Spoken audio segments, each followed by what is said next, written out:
I have a quick question. Is everyone here ready to flow? Could you share a Ready big to yes?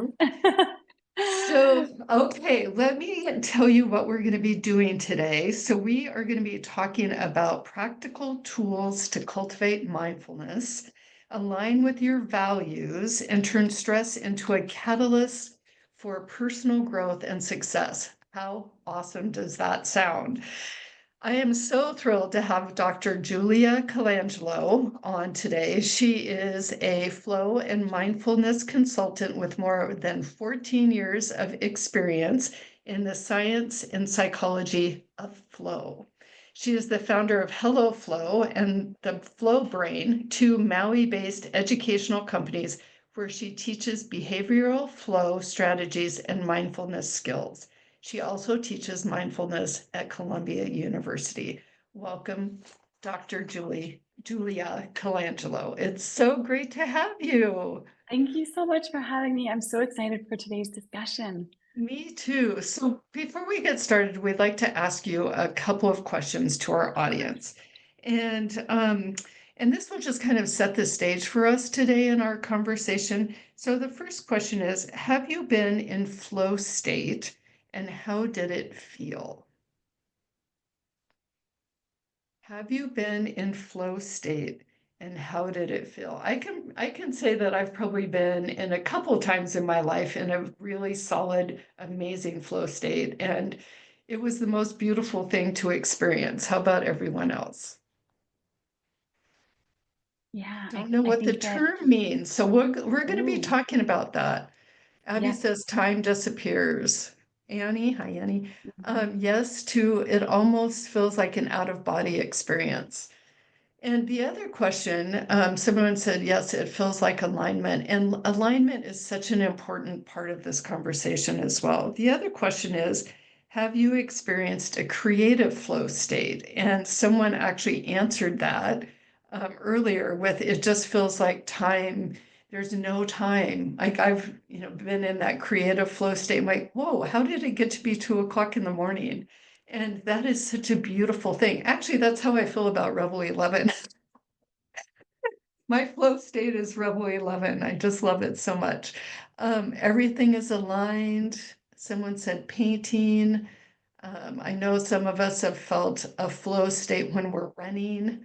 Um, anyway, so much. So, Dr. Julia, what do you think about all of these answers here? Yeah, I want to mirror back that this is exactly what flow is. It's a personal experience, but it's something that you can create more of in your life, both as an experience, but also as an activity. And when you said that you felt like Revel 11 was your greatest flow experience, it truly can be something that you are feeling so in alignment with. It's your purpose. It feels like it strums the chords of your heart in such a harmonious way, as opposed to that internal friction that I think happens when we're doing, the laundry, the dishwasher, the 12 things that await us every day in our routine. A flow activity is something that drives us, even if we can't have this necessarily a measurable ROI on it. This morning, I was talking to someone and we were talking about KPIs and an ROI and how they can measure things. And I reminded them gently that flow isn't always measurable in the moment, but when you zoom out, you can notice that it has a profound, lasting impact on your behavior, your relationships, your leadership, and just how you feel with yourself. Like last night, I was very out of flow in something happening with bedtime. And I just said, oh, okay, zooming out, I know that if I make this adjustment, things will become there will be less friction and things will go more smoothly. So give us your definition of flow, because I think that's really Yes, important. And then define flow state for us. But let's start with the basics. What is great. flow? Great question. Flow is a state of consciousness. So that's a really important word there, state. So when you think of state, you can think of the state of anxiety, a state of happiness, a state of elation and joy when things go right, maybe a state of depression. So a state means that it's moving, it's fluid. There's not this stagnancy to it. And that's what's good about anything happening in your brain, is that there's movement. So when you're having a rough day, you know the state will probably change the next hour, the next week, even if it's just a 1 degree shift, which those measurements actually add up over time. So flow is a state of consciousness that allows you to perform at your highest level, and that helps really align you with your core values and therefore take intentional action. And a flow state is building off of that when you have these more measurable, able to be time blocked gaps, usually starting at around 60 minutes, 90 minutes.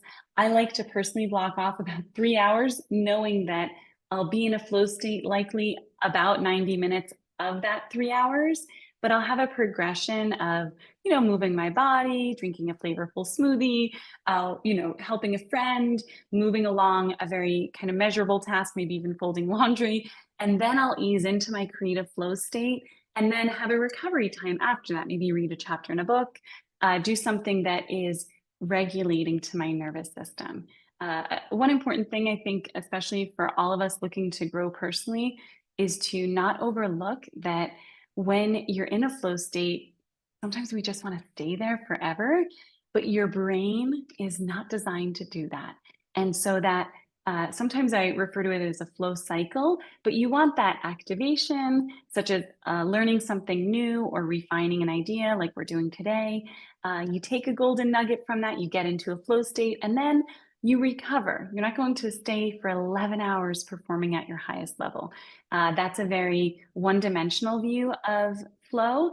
That's, I think, more appealing and maybe what sells in the market. But that's not what we're talking about here, because that's not sustainable for most of us that have real I life, think that got stress and chronic health issues, all those things. Well, I think that's such an important point because even I, when I was reading this, was like, oh, I want to be in a flow state for weeks and months. And how do I do that? But I think, just celebrating those successes of flow is such an important um, point that you just brought up, that you can be in that flow state, be there, and then know that life is going to happen. And from a neuroscience perspective, that it's not possible. I mean, that is almost such a relief to me to know that it's not possible to be in flow state constantly. It's so important. And again, it's easy, at least some of what I've seen on, social media or what pops up for me because of the nature of my work and research.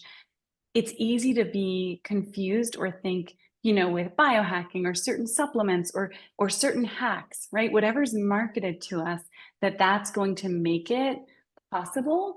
But to perform at your highest level, your brain will go into overload.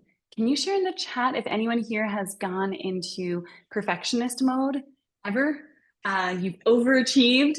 And what that does to your flow state is it makes you perform at your highest level, sure thing, but then you crash and burn, right? Then you go up, you achieve the thing, but you kind of are trying to hold on to that moment, and it makes that perfectionist tendency makes you crash harder, and it makes it that much more of a struggle to enter a flow state another day or the next week. Whereas when we think about a sustainable flow state, like, oh, every time I tap into Revel 11 or anytime I help a client with this project, I get so connected to the present moment, right? Flow is like the second step to mindfulness. If you're ready and present in the present moment, sometimes you get eager to do something with that energy of presence. And flow is sort of that graduating step off of mindfulness. But your brain needs that recovery, and that will create, to your point, and what I believe, Joni, you have with Revel 11 is a state of flow consciousness that you don't necessarily need all these build up activities. You know that, oh, I'm tapping into Revel 11. I will have this state of consciousness that is very grounding for me. Yes, it definitely is. So, a couple of things in the chat here. I've experienced this a lot, hard to maintain consistency and sustain productivity. For me, perfectionism is striving, but flow is release. And that's so true. So everybody wants to be in flow state sometime in the day, or like I was saying, on an ongoing basis, but it can be really elusive. So how, or it can be interrupted, which is really important also to note. How do we start to step back into flow? Or, I mean, you talked about mindfulness, but sometimes mindfulness can be elusive as well. So, what are some steps that we can take to try to get back there into that beautiful flow state? Yeah, I know we'll be doing an exploration into more fresh starts in the second half of our discussion. Yeah. But to get our wheels turning, I want to invite you to think about having an honest conversation with yourself about what unreasonable expectations you are putting up against yourself. So for me, it's usually trying to cram about 10 weeks of work into one afternoon in my head. And then, so a grounding exercise there, or to kind of engage with my flow, I will take out the good old pen and paper. I'll stack priorities. What is going to move the needle on what is most time sensitive or the biggest responsibility? And often it's a family need for one of my kids. It might be a health appointment. We need to bring our car to the mechanic, like something like that, that is going to feel like a quick win for yourself. So when you're in this, as one of the attendees is saying, maintaining consistency while sustaining productivity, reverse engineering where you can have some quick wins, kind of unrelated to anything higher level or even purpose aligned, knowing that clearing out some of that clutter or distraction will help you refocus on what you actually care most about, you're most enthusiastic about. So what that usually means for me is I might on a Sunday evening or Monday evening kind of clear out some emails, move the needle on some projects, knowing that that will set me up for some spaciousness in my inbox, in my responsibilities on Tuesday for the most time sensitive or pressing responsibilities. I think that also when something feels like elusive, we get to claim back the definition that works for us. So if you're saying to yourself, geez, I'm going through a lot, I really can't be in this state of peak performance, this flow state. I just kind of got to take care of my basic needs, then level with yourself about that. And maybe flow for you means that you're carving out 10 minutes a day to journal just to keep the wheels moving on a dream that you hold close to your heart. And I think releasing urgency, it's easy to feel like we've got to be the first or we've got to do this. Or if you're, depending on the work that you do, maybe you feel like you've got to get to the finish line before someone else does. Having that, again, honest conversation with yourself about, well, what is this doing for me? How is it dysregulating me? And what's really important here? And when you just have that leveling with your stress, it's very helpful. I think one of the things that's so important here is to give ourselves space. And in this busy, crazy life that, I mean, I will speak for myself, that we're living with, social media, all these different pulls, like my email, it's constant all the time. I'm pulled here, I'm pulled with my partner, the dogs need a walk. I don't have kids, but, like all of these pulls with family, friends, social responsibilities. How do we stop to remember the things that you're saying? I mean, you say, you know, uh, give yourself, talk to yourself about the spaciousness, or like, what is a tool that we could use to go, I need to be mindful right now? Because I really think that that's the key to get to that point where we're quieting ourselves in the moment to You're spot stop. on, Joni, that there needs to be a tool that works for your brain, for each of our learning styles. Can you share a yes in the chat if you relate to the term audit, if that feels too functional or tangible, or if it feels like, oh, let's run with that word? I know for some people that feels, intense. But there are two approaches to this, and one would be a time audit. Another would be a priority audit, and where you are really clearing out the clutter. And so that means uh, having honest and sometimes awkward or uncomfortable conversations. And it means clearing it out. For example, for me, I loved a client. I loved helping this client, but they were scaling so quickly in their work, in their thought leadership, that they were sending so many marketing emails that I said to them, I said, I'm one of your biggest fans. I adore your work. I have to unsubscribe because it's too much for my brain. And how can I support you in a different way? And she said, oh, yeah, of course, I get it. Could you share a link to my new book? And I said, of course I can. Happy to do that. Right. And so being unafraid and being bold enough to say what's on your heart, even if you're worried about the judgments or perceptions of you or your reputation. Uh, Someone said to me recently, they were like, we were kind of going there in a deeper conversation, and the theme about just being nice and agreeable came up, and how I used to be a lot more agreeable, and how with everything happening politically in the world, as a woman, as a mom to two young girls, I have become less agreeable. And that's actually solidified and strengthened my own confidence. But it's changed the perception people have of me as someone who's really, just flowy to, oh, she's flowy and she's direct. She's going to say what she needs to say. So And I so want to I want to keep with that in just a moment because I want to spend some time on that piece, but I want to tell right. you a couple of things here. So yes, people have related to audit, but Cindy in LA says audit is my accountant. And so, and it is mine as well. Um, Yeah. but audit, is like scaling back, being able to say no.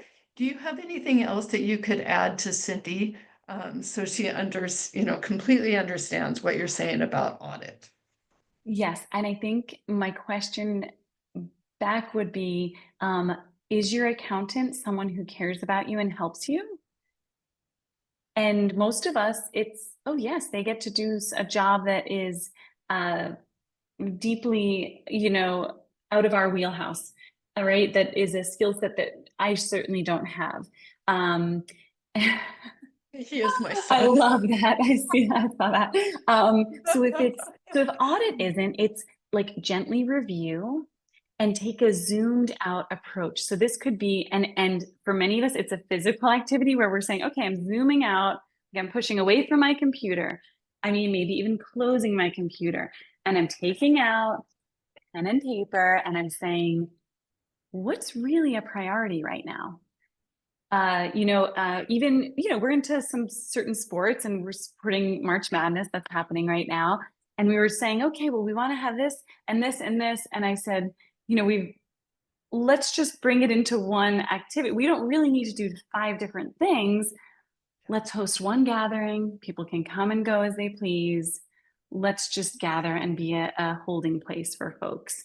So, and Kathy, I wouldn't be afraid of using the words evaluation or assessment, because if you are on the verge of burnout, if you're so desiring more flow, then it requires action.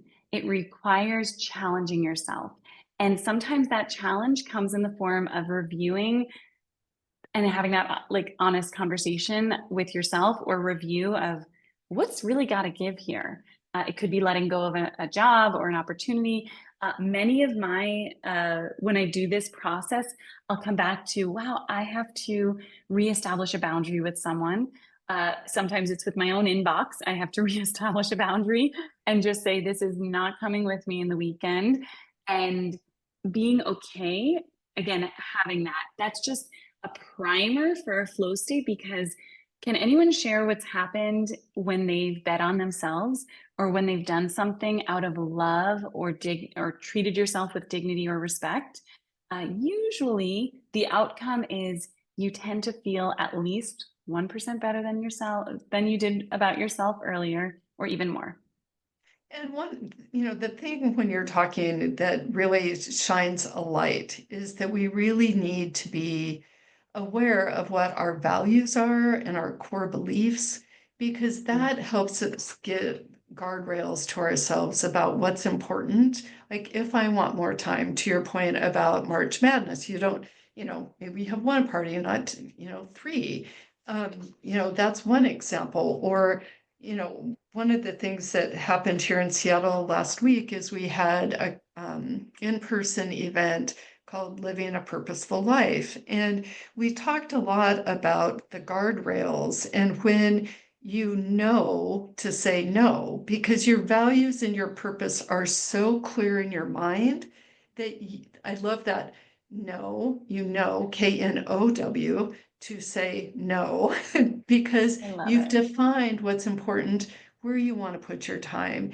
And I know that's really a lot of the aspects that you're talking about, Dr. Julia, that it is so important to know what's important to you, how you want to spend your time, how you want to gift yourself, that Yeah. space. And You're exactly right. And it creates this opportunity in your brain to say, okay, now that I'm less distracted by the clutter of trying to please everyone else or trying to be the CEO of everything personally and professionally in my life, I've let go of the reins of control. What's actually coming up? And those are going to be those creative ideas that are intuitive, that feel rich, even if they're just something to help someone else in the world or share a message. We're not talking this doesn't have to relate to a business or any professional responsibility. This is about living a fulfilling life, living in purpose, as you shared with that event. And when you can do that, you will experience that authentic edge that people will feel mirrored back, that energy, that enthusiasm, that authenticity, as opposed to maybe if someone's just not that interested or bored by what you've been saying, or they've felt like you haven't been your true self, there will be a disconnect. And so you will benefit from that creative flow state. You'll get that download. You'll say, everyone that I talk to, when they're able to really get into the details of their flow experience, they're able to reflect, I'm my most full, fully expressed self. And I know what I need to do. And there's a neurological reason for this. Your prefrontal cortex actually shuts down during a flow state. Early research thought that a flow state meant that because it's this sort of deep alignment where you're fully conscious that every part of your nervous system and brain are awake and activated.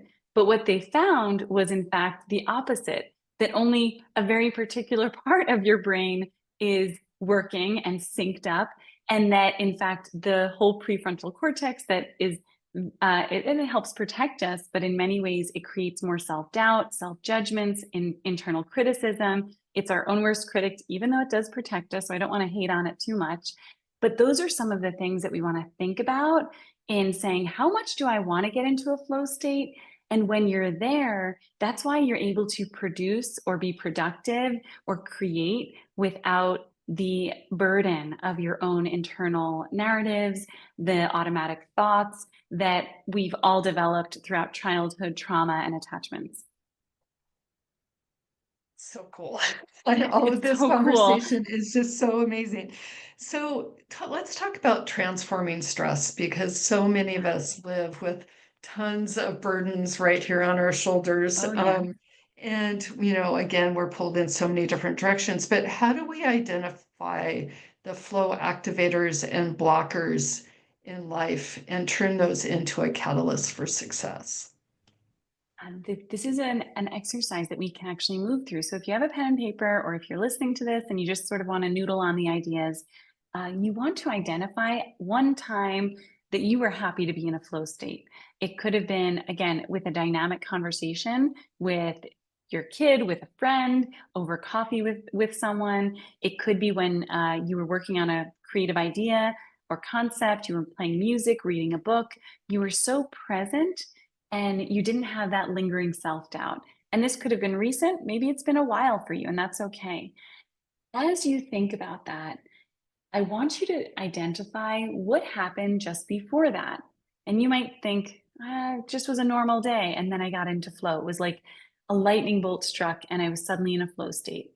But if we actually peel back and start to think of ourselves as our own flow researchers, then we start to identify certain patterns. And for many people, the patterns tend to be things like movement, connecting to a natural rhythm, such as okay, I have a certain ritual in the morning. I light a candle, I have a warm tea, I have a cup of water, then I have a nice, nourishing breakfast. But you'll start to notice certain elements that more often than not activate a flow state. And we want those to be what you're highlighting in your schedule, what you are prioritizing before your high stakes meetings or anything that's pressurized for you. And then the flow blockers, you can do the same with identifying when was the last time you felt really out of flow. For me, I remember just a couple days ago, I was struggling to get a deliverable out for something that I was still ahead of my deadline, but I felt this internal pressure and I just couldn't close the loop. And I realized it was because in that morning, I had been reading a lot of newsletters. I like to support my friends. I had been consuming more than creating. And so it was just a much harder tug of war internally to get to complete the task at hand that I really cared about. And so when you think about that, you want to just acknowledge those. And then, most of all, if you live with a partner, if you have anyone in your orbit, a team member, communicate these. So, for example, my family knows, hey, I'll join in on a movie, but it's going to be after 6 p.m. You can start it before then, but that will block my flow watching any TV or movie. I need to kind of stay in my own realm and imagination. I'm not being antisocial. I just need to keep this boundary. And I say it with love. My rule of thumb, I didn't make up this concept. It was passed down from a mentor and probably from someone before her, but say what you mean what you say, don't say it meanly. And that's Just how say that any, one more time. Because I know everybody needs to hear that. I know I do. I need to hear that one more time. yes, say what you mean what you say, don't say it meanly, right? And so it's this idea of you want to be direct, but you want to do so with compassion so as not to make a situation worse or create any conflict, but say the thing. Just don't say it in a mean way. So that's why communicating boundaries is going to prime your brain to rewire for flow because now, okay, your prefrontal cortex, the internal narratives are shutting down. The external forces of people saying, like, you know, come on, do you really need to write? Come just join the movie. That's dimming a bit. And then you're able to like really feel cherished in this flow state. You're able to kind of lean in and say, I've got this window of time. Uh, there are fewer obstacles. I love that so much. And Joan says here, we need to continually return to checking in with our nervous system before Yes. speaking or acting. And how often do we give ourselves that space to do that? It's such a good reminder, Joan. Thank you so much. So we are sacred pause, as someone said. Thank you. So we're going to switch gears a little bit here and Yeah. talk about spring. But before we do that, Julia has a question for you. Yes, my question is, and this does, we're asking for your participation so that you can, what we're doing right now is this is a group flow state. Do you see how there's an energy, there's a frequency, a positive vibe in the chat? Uh, this is going to prime your brain to right after this deliver a great talk or lead a great conversation or be more tender as a parent, whatever your intention is after this. So that's why I'm asking you to kind of participate, hold yourself accountable, but and inspire us, co-inspire. What would make this the best year ever for you. And I want you to have that kind of like a proclamation, and with that same element of radical candor. So saying it, don't hold back. It could be that you wish there were different circumstances externally. It could be that one of them for me has been just to be fully resourced and feel energetically like I'm nourished. I'm in check. I'm taking care of myself. So please reflect on that for a moment. The reason why we're suggesting you think about this, and the more details for yourself, the better, whether or not you share the details in the chat. This is the sort of thing I encourage you to scribble on a sticky note, stick on your wall or window or mirror and revisit. So it could be a theme. I love that. Health. It could be something, oh, consistency in investing in myself. Beautiful, very inspiring. And the more details or color you can add for yourself, at least, I encourage that. It just helps your brain get specific. And to Joni's point, Someone the just said, reason, yeah, oh, go ahead. Sorry. Oh, no, I was just going to say, somebody said, staying present and honoring myself, declutter and downsize. Sorry, I I love interrupted that. you. No, that's great. And with that sentence, that last one I want to use as an example, if it's okay. Declutter, fill in the blank. So it could be declutter the vanity drawers in the bathroom by April 1st, or and downsize my use of my desk space, right? Or something like that. But getting more specific helps your brain. And the reason why we're talking about this, of course, spring equinox is here just in a couple of days. Spring is almost here. Very exciting time. But there's this concept in neuroscience of the fresh start effect. And, it's easy to kind of feel drawn to the pressure of starting on a Monday, on the first of the month, the first of the year. We get that. Our brains are already conditioned to respond to that, whether it's because of marketing of those messages around that time of year, or because it just sort of makes rational sense. But the fresh start effect tells us that your brain is actually ready to go whenever you set certain conditions, just like in a flow state. And so the first step you would do is certainly check in with your core values and beliefs, which are radiating out of the chat when you're sharing these examples. I can sense your values, I can know your beliefs. And then to identify that one intention or action step that's actually going to move the needle for your life in your brain. And by doing so, that fresh start effect really has a lasting transformation internally, because instead of saying to yourself, the narrative that most people have, which is I'll get to it on Monday, or I'll start the next month, I'll go to the gym, the next quarter, you take intentional action sooner. And that ability to have a quick win from, again, moving the needle, I'm not saying you have to win the race. I'm saying taking one micro action will prepare you to be in flow and to actually feel that sense of purpose that you mentioned at that event. There was just like this, like radiating energy of Yeah. enthusiasm, right? And that's what Yes. we want to replicate. And I want you to have the freedom to know that your brain is actually designed to do that any day you proclaim it to be, right? So if you designate today, March 18th, I personally love making those significant changes on random days in the middle of the week, middle of the month. They catch everyone off guard. They're very regulating for me, and it's less pressure. And I kind of have a Yeah. backup plan always of, oh, if I announce this and then I change my mind, I've got 2 more weeks till the next month. Like, I've got this grace window. And we haven't talked enough about grace and compassion, but those elements of treating yourself with dignity and patience, just like you do to the outside world and we do to one another as women, as people that care about personal growth and rewiring our brains and changing our lives for the better. We just need that sort of, I think of it as a cloak or a blanket of compassion accompanying us. So if we just declutter one drawer instead of all three, that's a win. You're letting that fresh start effect start to ingrain into your neural pathways. You move the needle. I love that. And so unlike you, I need specific days to start. You said you don't need a specific day. For me personally, like the spring equinox is a huge time for me because spring is here and it seems like all of these things have been germinating within me the last couple of months.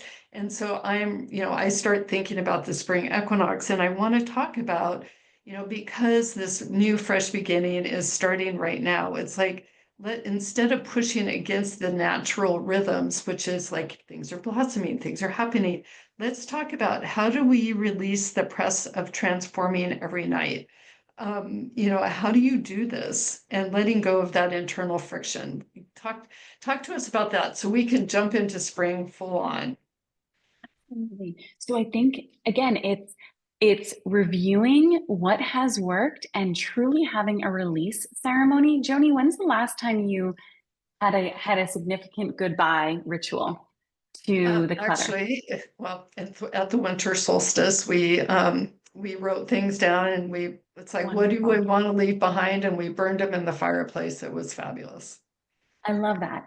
And that's the ritual that I would continue if you felt like it moved the needle for you.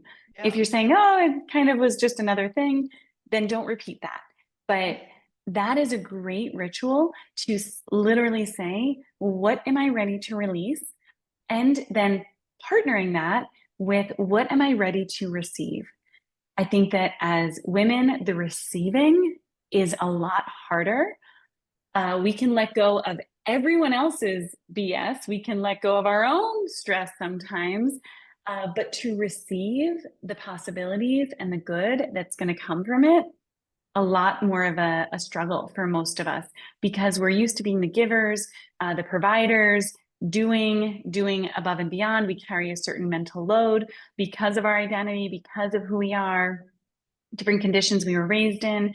And so understanding that having a ritual will just feel like it takes some of the pressure off of yourself. So partnering again, what will I release with what do I want to receive? What do I need to receive? Maybe you're in a financial crunch. Maybe you're looking for a new opportunity. Maybe you want to move the needle on your health or fitness journey. Whatever it is, claim it and claim it in great detail for yourself. This is a personal experience. And if you're lucky to have someone that you feel comfortable with or trust, share it with them and let them be sort of a guiding presence for you as well. And then you mentioned that timing is everything. So what are your thoughts on time from a neurological perspective? Yeah. One of the things that can you let me know a yes if you tend to get distracted or have a lot of different things Yes. pulling at your attention? Can we Maybe just say from, yes, yes, yes? right? Everyone can relate. Um, because of that, there's a window for change. And behavioral change research tells us, from a neurological standpoint, that it is between 18 and 294 days to create a new habit. So, to create a new way of being. So, that's a really big window. The sweet spot is about 90 to 100 days. So, when I embark on a new project, a new self growth activity, I'm having that honest conversation with myself saying, okay, in the span of about a quarter or a third of the year, this like 100 days or so, I'll probably get sick once in there. I'll probably need to take a week off. I'll hopefully take, I'll have something unexpected happen for the better or worse. And I'll also probably have a great new, breakthrough idea or something that I can do that's exciting and energizing. And so I'll just be aware of all the factors that can happen in that sort of 100-day window.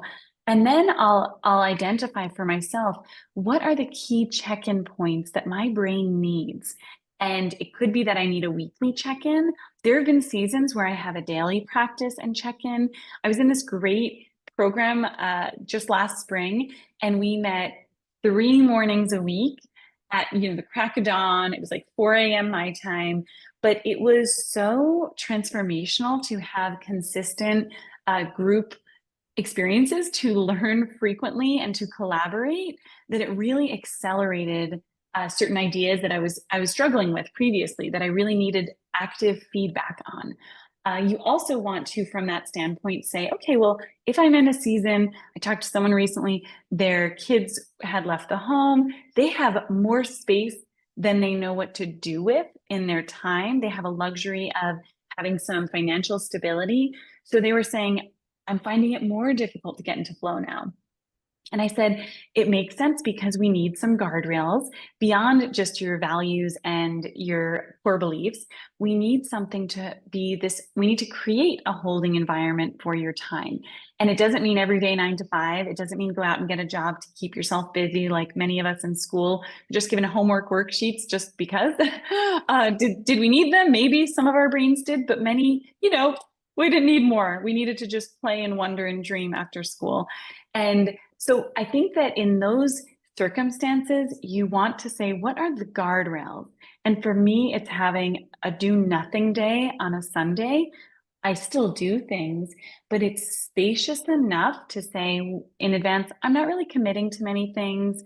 I'm going to be active. I'll, cook some food, but I'm not going to go overboard. Some other guardrails that you can do that neurologically will support you is to, like I have legit paper large calendars that I hang up and I measure. I say, okay, this is a checkpoint that my brain will do well with to say, I want to zero in on this. I care about this happening for me. All great ideas. And then how do you, like two questions here, how do you refresh your body and soul?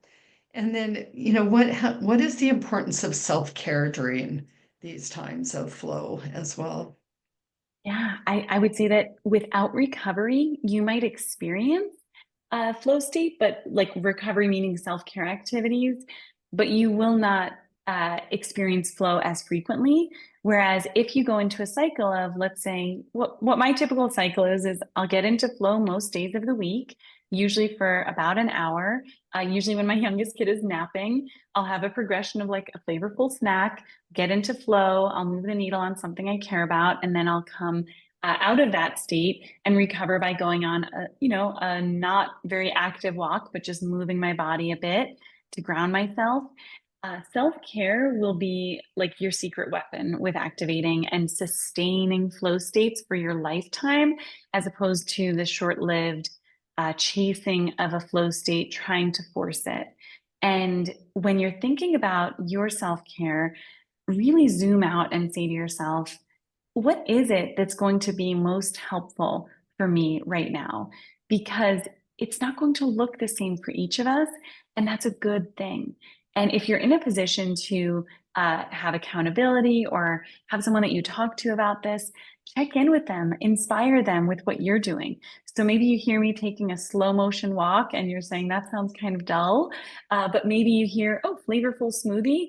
I can do that. I can integrate like more, spice or just like robust flavors. Anything that activates any of your five senses is going to help you connect to the present moment and really like fully embody the experience. So one of the things that you said earlier is that we can be the creative director of our own life.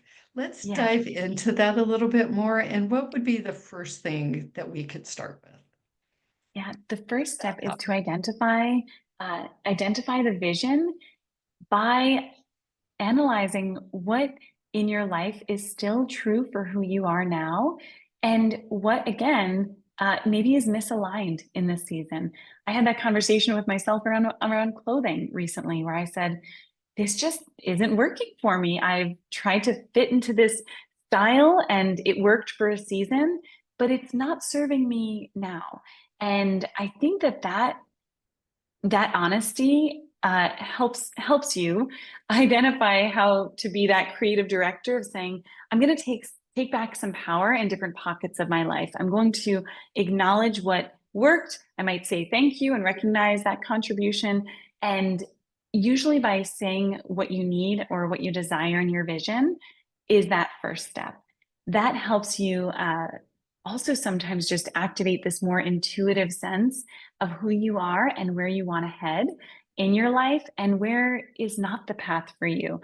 And that helps us relax our nervous system by saying, I chased that goal. I thought I wanted it.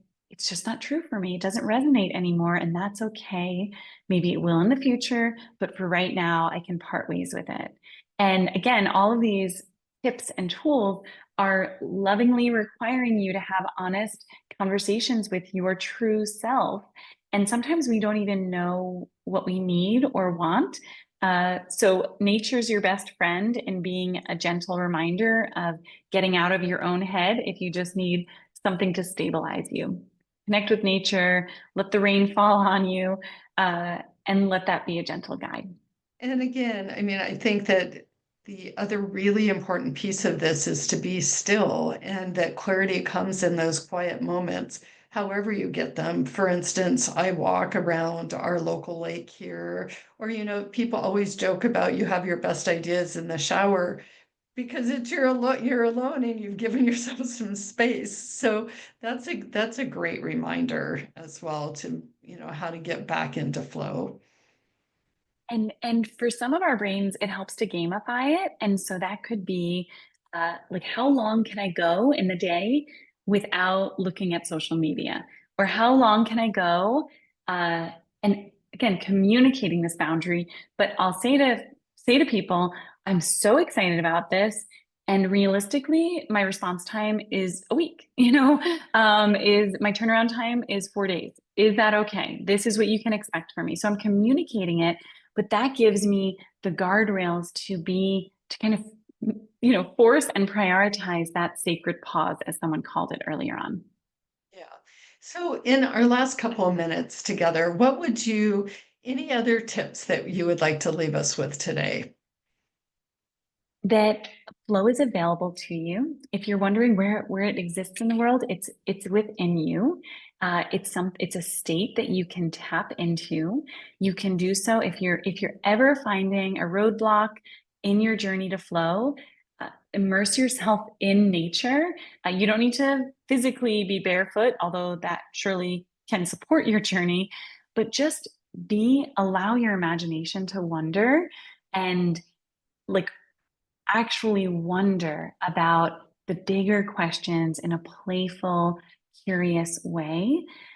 If you're someone who's maybe more advanced in where you are in life or you're at a crossroads, these are the opportunities that I believe the universe is saying to you something like, this is your chance to wake up to a second start, to a new opportunity.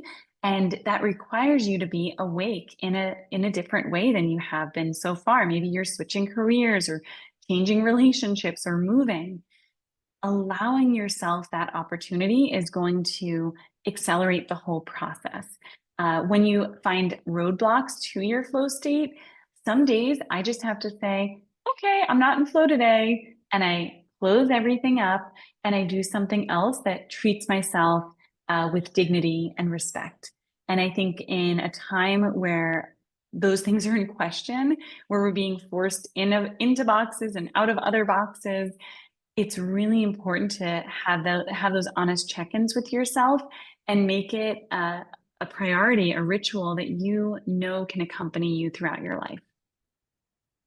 Well, those are just fantastic tips, Julia. I just appreciate you being on Revel 11 today so much. And, these are tools that we can put in our little toolbox that we have, moving forward. And I want to ask you again, because this has been asked several times. Can you give the definition of flow one more Of time course. and then of flow state so that we end on everyone knowing what it is? Yes. So a flow state is going to be the experience of performing at your highest level or being at your highest level, if you don't like the word performing, where your brain is able to be more creative, more intuitive, aligned with your values, and know exactly precisely what to do next. Flow in general is the state of consciousness that you can move in and out of. When you experience flow states repeatedly, there's this energy of flow consciousness. So when people say, are you always in a flow state? I say, definitely not, but I have a way of being because my brain and my body are engaged in a flow state often enough that I more often than not, I'd say as a human, it's like realistically 90% of the time, I'm able to be in this flow consciousness. And it's a shift in how you are aware, you're resourced, you're awake to certain things, you're able to be of service, communicate effectively. People might call this more emotionally intelligent, emotionally mature, and it takes work. And it does still mean that 10% of the time or more, you're going to feel like a human that messes up all the time because that's being a human in flow, which sold of the peak performance 24/7 all the time. Not sustainable. I'm not selling it. I'm not buying it either. It's just not real. And I would say to surround yourself with influences and energy that keep it real, that identify, okay, a flow state is going to happen, even a flow consciousness is going to be experienced. But realistically, I'm still going to mess up. I'm going to need to repair. I've needed to repair so much with my kids, in my parenting, in conversations. And that's part of this journey of flow. It's not all rainbows and sunshine. If you're like me and you struggle with focus, flow is still available to you too. It might be in these micro flow states that are more these pockets of a dynamic conversation, just a synchronistic event. And the more you kind of open your eyes to being aware of flow and its energy, you will probably see more synchronicities, new opportunities. You'll say yes or meet the right people at the right time. And I want to just lovingly encourage you to be open to that and lean in when those opportunities arise also. I love ending on that note specifically. I love that. I just think there's so many synchronicities in life that we miss because we're not open to them. And they're in front of us to go, oh, there it is, and there it is. And so thank you for that. And Julia, how do people get in touch with you? We have put your Yes, information in the chat, thank you but so much. what are some of your offerings? Yeah, I love email and I love talking to people. We had a great phone conversation last week, even though I was multitasking with my kids. Um, so I have a lot of different ways that you can learn more about flow. If you like music, I make these flow playlists that we have about 8 or 9 now. So I'll share that link. That adds you to the newsletter. I share about a weekly newsletter. I'm not offended if you unsubscribe, nor should anybody be, but I share useful tips, different skills, tools, and I host different workshops, usually with different slides and workbooks. You're always welcome to join in. I host retreats here on Maui. If you need to get away, either to a resort or here to the jungle, I meet my clients for all sorts of flow sessions, retreats, and offerings. And I love nerding out about flow. So if you have any questions, feel free to email me. You can always, again, I respond on Tuesdays. So I So like she to set works that one day a week, expectation. talk about boundaries. So I do, but that's I have fabulous. these, if people are okay with my kid in the background, I do Yeah, walk and talks and catch up. that's And fabulous. and so you can always reach out to me. If you're into Instagram, I share a lot of different videos and content there. I definitely share my personal views and things that I've faced and overcome and struggled with. And I think that again, one of the cornerstones to flow is that it's human and it's personal. And there are different resources and researchers. Mihai Csikszentmihalyi is sort of like this grandfather of flow. And if you read that book, it's amazing, it's fascinating. And a lot of it is this sort of peak performance state that I knew when I read that, I said, this isn't sustainable for my brain or being, dealing with all of the stress that I had at that, at the stage in my life. And so I needed, that's why I kind of went on a mission to say, how can I make and research an approach to flow that is more regenerative, that is more life-giving, that the seeds we plant today, like that 1 degree shift, that 1% improvement, actually, create this more profound transformation when we zoom out and measure over time. Julia, So yeah, thank you so much for your wisdom. It's thank just you so beautiful. much. And it just gives So us, kind. it's so real and it's so authentic. And I think we all need that, particularly in the times that we're living with, because there's so much coming at us. And just to remember that it's okay and that flow is possible and it doesn't have to be all the time. That is such a gift.